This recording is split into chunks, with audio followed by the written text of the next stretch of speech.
Okay, students, let us see some small topic which is still remaining of this non-destructive testing chapter. We have been seeing the various techniques used in the non-destructive testing, and the last technique is to be discussed is called fluoroscopy. So, what is fluoroscopy? Basically, it is pretty much similar what we had seen before for X-ray. X-ray testing, X-ray radiography. Only thing is, instead of photographic plate, so you remember there was a source, there was a specimen, and there was photographic plate.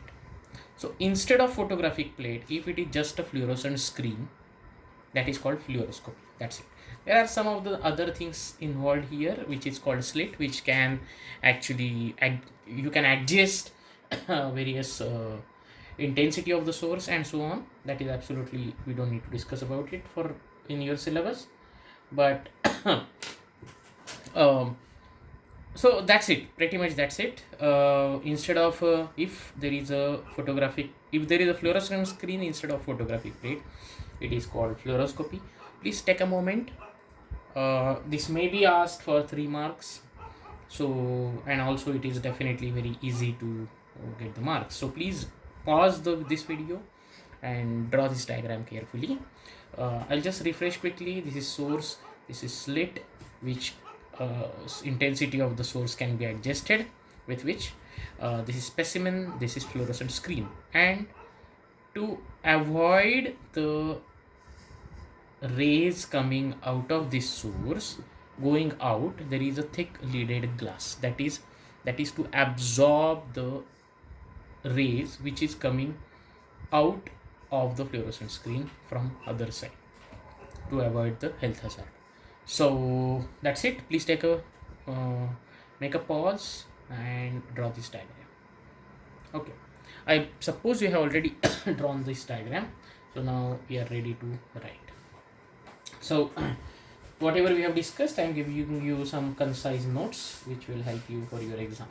So start writing. In radiography, the image is recorded on a X-ray film, but in fluoroscopy, the radiation after passing through the casting or specimen is allowed to fall on a screen coated with fluorescent material. Okay. Next point, when radiation strikes the fluorescent screen, they convert it into visible light. Part of fluorescent screen receives more radiations and will appear, and appearance is reversed in the radiograph. Defects in radiograph show dark spot, but on fluorescent screen it will appear brighter because more radiations will be transmitted.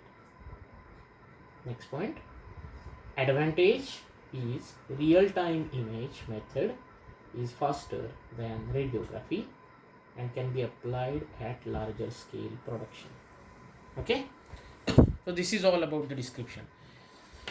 As you may have guessed, you can see for X-ray, you have to expose that X-ray and then develop that, do some chemical reaction, so you can get the information about the specimen after some time.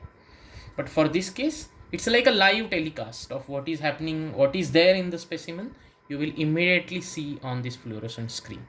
So that's why this is much faster. This can be incorporated in the production line in the various products, particularly in mechanical field. Okay, some more points. Usage, write it down. Usage, for sample of different thickness and density. It is used for sample of different thickness and density. Next, it is appropriate when flaws are non-planar. So at different planes you get information. At different planes also you get the information. Fine. Next point, used for testing welds and castings. Next, used to check liquid level in sealed liquid container.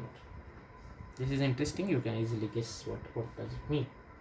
you can see basically inside the liquid container without having the visual access, because it is X-ray. So basically rather you should write it X-ray source. Okay, next, it detects discontinuities in the electrical path. So if it is an electrical gadget like a circuit, it can also detect the discontinuities. I hope you know the how to we use digital multimeter to have the continuity testing in the circuit. Similar thing, you can use this technique as well, which if particularly if you want to do it automatically. Okay, disadvantage, please write it down, few points. Cost is very high. Next, it requires larger area, and X-rays and gamma rays are harmful for human, which are used in fluoroscopy. So this is all about the non-destructive testing chapter. We will see the further chapter in the next lecture. Thank you.